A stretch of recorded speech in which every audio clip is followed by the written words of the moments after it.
Hello everyone, and welcome to Whitetail Driven Solutions YouTube channel. We are bringing you tips, strategies, and tactics to help you and your property be more successful. We not only invite you to subscribe to our channel, but also hit the notification button to be notified when we release new videos. Hey guys, we are going to talk about today a question and answer that came in from a gentleman by the name of Mike. Mike is out in Pennsylvania, and the question that he had was, he's been reading a lot of the talk about these pockets within creating these pockets within switchgrass, and kind of what switchgrass holds. And his main topic was, can you talk about, or can you kind of shed some light on the situation that I've got on designing these properties with the capability of planting switchgrass, but where do I plant the switchgrass? How do I tie my food plots into them? You know, that's where the road went down after we got speaking. But his initial question was, you know, explain these pockets, these switchgrass pockets. These switchgrass pockets that you see created are enhancing the capability of having a switchgrass screen, having a switchgrass, making that you know, more wildlife worthy, if you will, than having this open ag ground. And you know, when you buy a farm and it's you know, it's been enrolled in these state programs, let's say, for years, and the difference in that is, guys, is these state programs use grasses that are a mix. A lot of them do. I have seen in the past a couple of them here in Michigan where they actually will use all of a switchgrass, but mainly it's a mix of grasses. And what happens is, the majority of those that I run into, whether they're pulling them out of that program, and they're obviously not going to get their tax breaks and everything that comes with that, you know, your seeding and your seeds free, and you know, that opens up a whole new topic. But the question is to them is they don't, or the topic is, they don't promote, to me, they don't promote the meaning of the switchgrass to the fullest by putting other grasses in it. And the reason is any time that you add more grasses to a switchgrass, you are defeating the purpose. Your whole purpose behind switchgrass is a couple purposes, but on the wildlife side of it, is not food related. It's not a feed related. It's cover. And it's a way for these, the pheasants and the rabbits, the squirrels, everything that uses it, including the deer, to be able to navigate through this and have cover, side cover, wind cover, snow cover during the fall and the winter months. When you mix other grasses into it, it lightens up the stem count, the durability of the switchgrass, and it crushes. And when you get into the end of February, 1st March, where our snow is heavy, and it gets real heavy because of the moisture content, or it just starts to pack, you're going to lose, throughout the winter, you're going to lose a lot of height in that. And I've got some photos here that I'm going to show you of a switchgrass that was planted about 6 years ago, 6 or 7 years ago, and it's time to replant it because it's actually, last year it started getting short again, and we're going to have to go in and replant that. But that is 7 years old. You'll see in these photos, and that switchgrass is unbelievably thick, and it's still 4 or 5 feet tall, and it's not acting as this too short to, you know, pull off the screening and stuff like that you need. But it's in very light soil, kind of rocky, sandy soil, and it's lasted 7 years and looked like that. So back to the topic and the question about the pockets.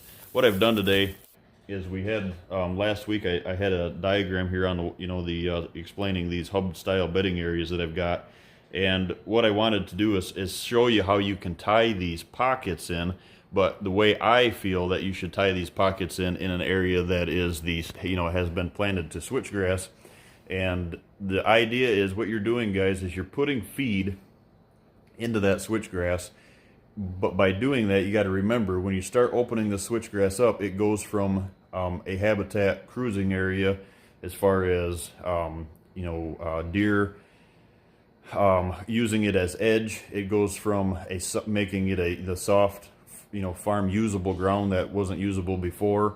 The rabbits, the pheasants. What you're doing is you're opening them pockets up to let that air get through there, and also for that vegetation to start growing, so you can create these pockets. In these pockets, what you need is, you don't need to go into this switchgrass and create a huge trail system of food plots, if you will, and plant it to brassicas and rye and everything that comes with it. That's not what you're trying to create. You're trying to create browse. But when you do that, keep in mind is, so along the lines of Mike's question here is, what's the theory behind it, or what's the power in it? And the theory and the power in it is to create browse, is to get more stem count on your farm, to hold those deer longer, and by doing that, you're creating more bedding area. But the fail that I see happening is, these guys are taking these recommendations from folks out here that are creating these pockets, and it's creating bedding area where it wasn't bedding area before, and now all of a sudden you've got deer bedding out on the south end of your farm down here where you're trying to access from, and you're getting busted, and it just creates a ripple effect all the way back up through here, and your hunt's ruined before it even gets started. So you want to make sure what you're trying to create, if it's a field of switchgrass now, and you're trying to create that dense cover, and you're trying to create wildlife habitat, or are you trying to create bedding? Because switchgrass is used for an edge of bedding, but a lot of switchgrass, what you're going to find, guys, is the deer aren't going to bed right out in the middle of switchgrass with nothing around them. So you implement these pockets in it, and they'll actually use the side of the switchgrass, like they do a conifer, let's say, for side cover, or a hinge cut for side cover, and they'll use the edge of that, so they start bedding. Well, they start bedding out in these pockets. If there's nothing growing out there as far as browse, there's no browse content, there's no food content in it, and they don't use it because there's nothing in it. So that's where you can implement. What we're going to show you here is, I've done this design. I took this design from the other day and implemented a little more in it. And so what we're doing here, guys, is I've just laid this out so you can really see the layout. And keep in mind, this looks totally different when you put it on a aerial setting, is because you can see the contour, and you have to make it work for the lay of the land. But this is actually, you can use this diagram here. If you buy a 40 or a 20, let's say, this here is actually lays out perfect to a 20, because it's that 600 or 660 wide, and then it's that 1,300 feet long. It represents better in a 20 than it does a square 40, and you could use this on a long 80 too. But you could use this, where I was going with that is, you can implement this out in a field, or a set-aside farm that you purchased that's just overgrown, nasty brush, doesn't have a lot of timber content. A lot of these farms that get overlooked, these bypass farms, I call them, and people just don't see the timber value, and it's not, there's not huntable trees all over, and there's a lot of pieces like this that just get, hopefully the property that I'm going to be owning here soon is exactly one of these situations. It's just been left alone for years, and there's not a lot of tree stand timber value, hangable tree stand sets in there, I guess, if you will. But this here shows you guys that this layout, how this comes together, and what I would recommend doing with these pockets, and how to promote this pockets within this native grass, or this switchgrass, a little bit better. So what we're going to do, guys, we're going to zoom in here, and I'm going to show you how this kind of lays out, and what I would recommend doing on the line of trying to create these pockets. Now, the last video we talked about, of course, your accesses, trying to get into your stands. You're parking down here on the southeast corner, and then your side, creating these side access trails into your stand locations. You can see here, for example, what I've done is created, and this is the east, coming in from the east side of the farm. I've created this foot trail in here to my stand. This is a stand location. This is a licking branch. So you can see this licking branch is in this travel corridor, and then this is that clear cut area that we talked about that connects your that connects your food plot to your travel corridor that runs all the way up through into your buck bedding areas to the north. So what this is here, back to the switch topic, is I like to use some of these, the switchgrass, if this is more of an open setting, to come in here and screen your access, your walking paths in from the east into your stand locations. And, you know, this might end up being a ground blind. Just because it says stand doesn't mean it's a tree stand. This might be a ground blind on the end of this, switch pocket that you plan in here, or the switch ridge that you plan in here, to get you out in here, to get you closer. Hopefully there's some timber in here so you can hang a stand, you know, set on there, and it works great if you can implement these licking branches in it. But as far as the switchgrass, this is the switchgrass screening. So like you said, no, absolutely no food value to it. So don't take the state's recommendation where they start, you know, implementing. I've even seen them go to the distance of starting to implement wild peas and stuff in the switchgrass, and that's like using corn for a screen. It should never be done. Corn is food, not a screen. If you're trying to break a field apart or something like that so the deer can't see all the way across, you know, a big field, and screening an edge, that's one thing, but don't use corn or anything that has feed in it for screening. So your switchgrass can be planted on both sides of this here with a trail system through the center. Nothing planted in here, obviously. That's another fail that I see, you know, planting this to clovers or something, and then you're walking down through it. That's the same theory as, you know, hanging a stand on a food plot. These deer are going to come in behind you. This, as far as I'm concerned, you could keep this to dirt. It's be a lot quieter to walk in on, and nothing planted in here. And I'd mow that down. If, you know, nothing else, I'd spray it, even in the you know, with Roundup to kill it. So anyway, switchgrass on both sides. This shows you the reason that you should use a screen for switchgrass, to get it that within a 2 or 3 year time period. You get it that 6-8 feet tall, or find a good screen with no food value to it. Screen. I know our area, like Morgan's Compost, you know, come out with that stuff they call the Trump wall. That works real well if you can get good light to it to get it to grow. You know, I know Antler King has the shield, bedding and shielding, they call it. Any of that stuff there, guys. But make sure your bedding content, there's no feed in that screen through here. So that's the screen side of it. And you can see that we implemented it over here on an access into this location, and the stand location. So we're using the licking branch and the stand. So back to the, so how to answering Mike's questions. So you can see here, guys, this to me is a way that I like to use, that a lot of my designs, and when we start implementing these farms, and they start coming together as far as utilizing these pockets and why we do this. So what you're going to do is, I'll zoom back in here. What you're going to do is, this area in here is your, right off the end of your travel corridor. This is this clear cut that comes off your travel, your doe bedding area, down right straight through, creating a corridor here. And then this is like your, you know, a normal 3-4 foot wide corridor that leads you out of that doe bedding area to the south, working your way towards this food plot. But you can't have this, especially in an open timber situation, you can't have this just wide open timber, is because you're going to get wandering aimless, you know, your deer are going to be wandering aimlessly, and that's not what you want to do. So you want to create this corridor in here, and these little dots around this area are pine trees, you know, planting spruce trees in that triangular effect, you know, that plant and block deal that we do around the edge. And of course, you know, there's going to be a lot more than these, but this just represents how this is. You know, this area, if you were to shoot across it, I like to make them, you know, 30-40 yards wide, where, keep in mind, this is 3-4 yards wide, you know, something like that. So that's kind of gives you an idea on how wide these are. I completely clear cut these areas of anything. If this is in a field area, this obviously gets brush hogged down, and this is where you can start planting your, which will tie into this down here in a second, but this is where you can start planting these red osier dogwoods. You know, everybody just screams and cringes when I say this, but I'm a big fan of the Russian olive or the autumn olive. If it's in there, I wouldn't plant it or transplant it anywhere. I don't like spreading it, but if it's in there, leave it there. This is what you're trying to create in here, is a thick area, thick, dense area between your corridor and your food. So now, so you can see how that ties in, how that all lays in. You get down here to the switchgrass topic.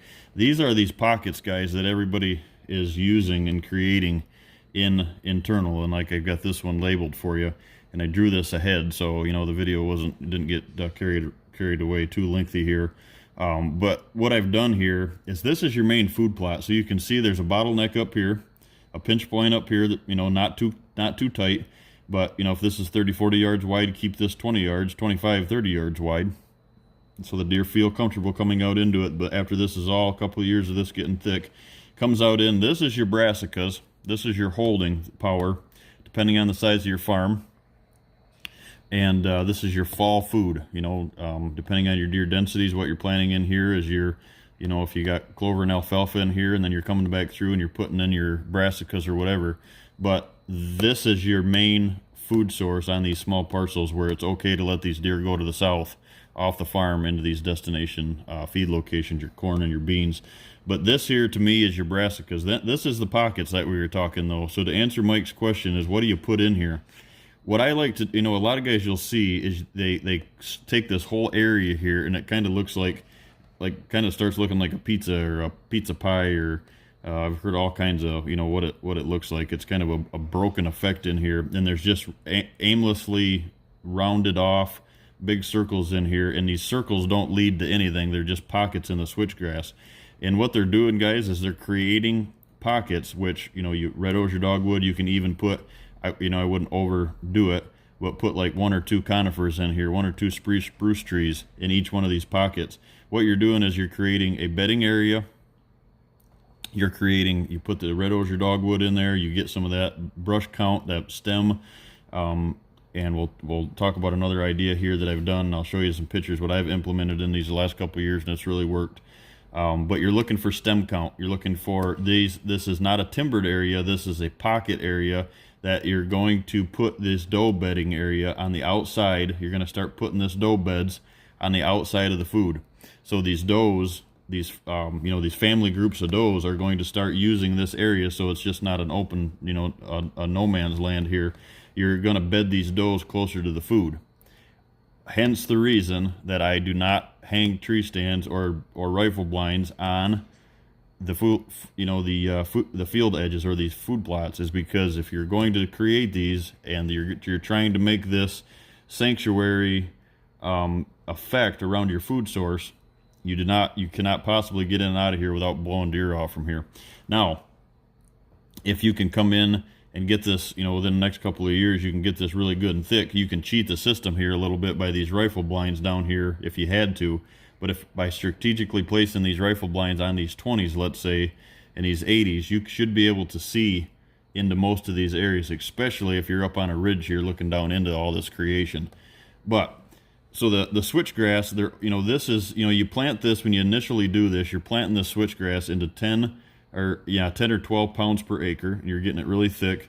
You're treating it throughout the year, so you're killing the grasses that aren't switchgrass in there. So you're only growing the switchgrass, which is good and heavy. In here is where you want to do, and what I do versus, like I was saying, the other guys, what you'll see, they'll just go through, a lot of other guys will go through and just open random pockets all the way through here. But to me, you have to implement, if you have the area and the capability and to complete your design, you're putting food source in here as a food plot. This is where I like to come in and put these pockets. But instead of just putting these pockets around and then you have this whole edge of switchgrass all the way around your food plot, what I like to do, guys, is I like to open these pockets into these trails, if you will, these corridors off your food source, your trails, into these pockets. And then that's what I said, you start creating these pockets, you start getting some, even if you have to buy maple, soft maple seeds, and there's all kinds of woody browse that you can start promoting to get in here. I like to fill these if you can find them. And a gentleman that I just shared here in Michigan has a bunch of red osier dogwood and stuff, and a whole bunch of other softwood, growth stuff that deer just love. This is where you need to start pocketing these in, filling these pockets in with those. And I like to do, even if this is just a couple acres of a food plot, this around it, the area that you're clearing out. So if you got an acre, let's say, of a food plot, or 2 acres of a food plot, this opening is going to be 3-4 acres around it. And then you start creating these pockets. And these pockets don't have to be very big, but because what you're gonna start doing, guys, is you're going to start bedding does.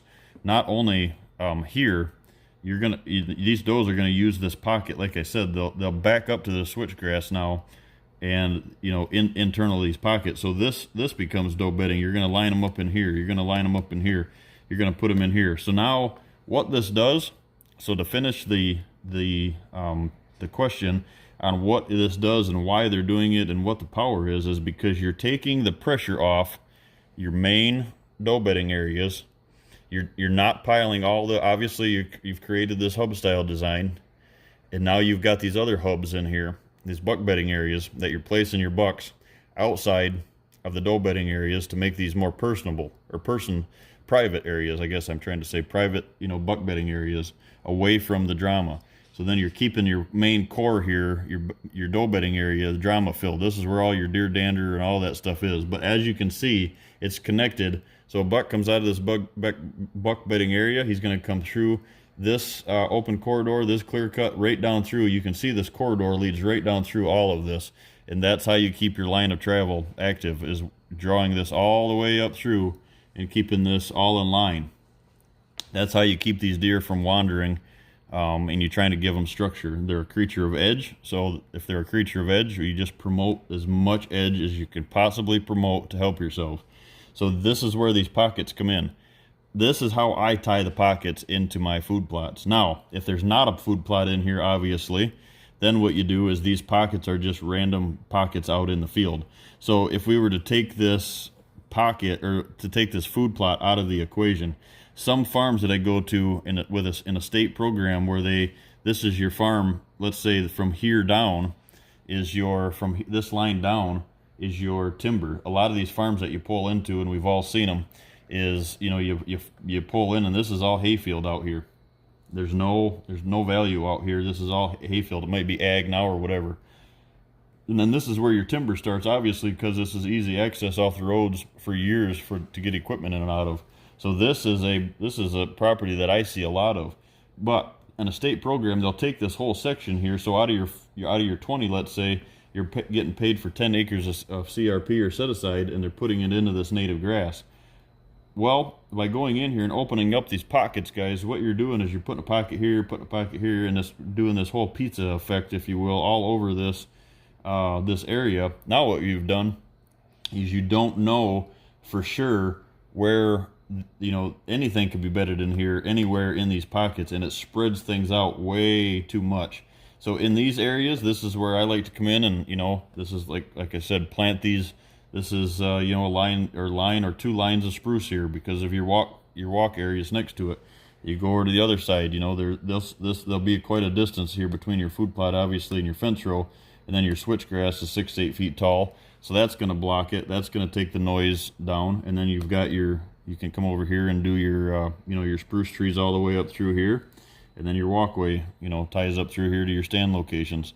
So you can see how these pockets, but this is how I create. This is how I like to use if it's off from or around the food plot.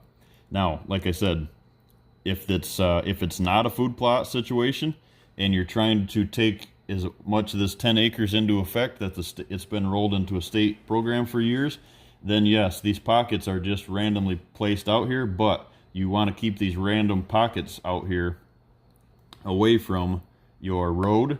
You want to keep them away from your foot travel to get in and out of it, because you don't want this to create this effect too close to your walkways down here trying to get in and out. So that's why I like to centrally locate, or like I said, and then I had the question the other day after doing that video is, what if I can't park on the southeast, I got to park on the southwest corner. Then what you do, guys, is you just flip this whole thing around. So if this is your parking area down here in the southwest, then this is going to be over here, and this whole axis gets changed. You just pivot, you use this as the center, and you just pivot this whole diagram to wherever you need it. So like I said, and we'll use this here. You just move this food plot to this area if you're wanting to park over here. The object is for wherever you're parking, or if you're going to put a little cabin or wherever the thing is, you could put a little, on these 20s I see sometimes is the guys just want a weekend camp here. It's not a homestead, it's just a weekend getaway. Guys coming up to our location around this area from, Grand Rapids and Detroit and Lansing and all this stuff. And, they're putting a little cabin here in a parking spot, and that you want this as far away from that feed as possible. Do not start planting food plots in your backyard of the cabin, because then this totally moves these deer movement in here, and you can't get in and out of where you're going. Blowing these deer out of the backyard is the same effect of blowing deer out of the food plot when you walk past it at night or in the morning trying to get to your stands. So That is the power of having this browse. But the reason I do these, again, like I said, I tie these to these pockets. I don't shut these off from the food source. I put these in here so when these deer have a line, they have another edge out to the food source, and it creates a pocket, kind of like you're doing in your bedding areas up here, creating these bedrooms. You're creating these pockets, but these pockets in these bedrooms down here have the capability of planting these, getting these to grow nice brush, briars, thorns, blackberry, briars, anything in here that you can get to thicken these up. This is how you create and densify these areas. So I hope that kind of answers your question, Mike, on that topic. It was a good deal because I see those all the time too. And like I said, I'm always, I'm subscribed to a lot of different things, and whether it's the magazines or the hunting shows or whatever, I'm just like you guys there. But when I see this stuff, that's what I run into when I go to a farm, let's say, that's been designed by somebody else in the past, or the landowner themselves that might have had the equipment or whatever the case is. The problem I see with just doing these random pockets in here is these pockets are too close to the your access, and these pockets, they're a lot of guys will just go in and mow areas down inside of the switchgrass and don't promote anything in those. Like I said, throw a couple of spruce trees in there, not a lot, because if it's these pockets might only be 30-40 yards wide, they might be a half acre, quarter acre, something, whatever they are, depending on the amount of ground that you have to work with. But go in there, throw a couple of conifers in there to break, as a wind block. Go in there, grab a whole handful of red osier dogwood. Go in and get a bunch of briars. That raises the last topic that I almost forgot to talk about here. Is what I've done in these areas, and it's something that you guys can try. Is I'm actually working on it a little more this year, and I'll bring you some videos on more success. I had a lot of success on it last year. And I'm trying to implement these in, and this is something that you can use in these pockets. This goes back to the days of we used to raise show hogs, and I've had, since I was a kid, always had hogs, but then we went to raising show hogs for the kids for 4-H and stuff. So what I've done is I've had accessibility to hog manure. Now, the reason I went down this road is because years ago when I was in Illinois. And if you've hunted with us down there in the past, if I got, some of these guys that are following, some hunters and stuff, had hunted with me down in Illinois, and everybody will remember the hog lot. And I'm sure, I've been around Illinois, Iowa, and there's always, seems like there's a farm, all of a sudden a name will pop up as the hog lot. I remember that area down there in Illinois very fondly because of that name of the hog lot, and I remember seeing multiple Boone and Crockett deer down in that area. And I always remember it being just super thick, super thick. Well, ragweed, hogweed, just nasty briars, everything grows. So a couple years ago, what I did is I took and I went and I started putting the manure that we had. Obviously, in ours, it's mixed with wood chips and all that stuff, shavings that the kids use to bed their hogs. But anyway, I started putting it out in these areas around my food plots, and it will blow your mind how much this stuff thickens up and creates this browse that you're looking to, these weeds to thicken those areas up. And it doesn't, the whole idea is behind it is they do not crush. It's the same theory as like going in and planting switchgrass, the real switchgrass, cave-in rock switchgrass that's not going to crush. So not only do you have the cave-in rock in these pockets now you got this this hog weed, this stem, this briar, and it's the size of a pencil or bigger on the bottom of it. It gets 5, 6, 7 feet tall, and the deer just love it. It's just attractant. It's thick, nasty in there, and so I've been putting some of these in these pockets, and I've got a video of one here. I'll show you that from last year. It's really starting to thicken up, and that's what I recommend doing. So this year what I'm going to try is like the Dairy Do line of products from Morgan's Composting. It's a manure, any of your manure based fertilizers, guys.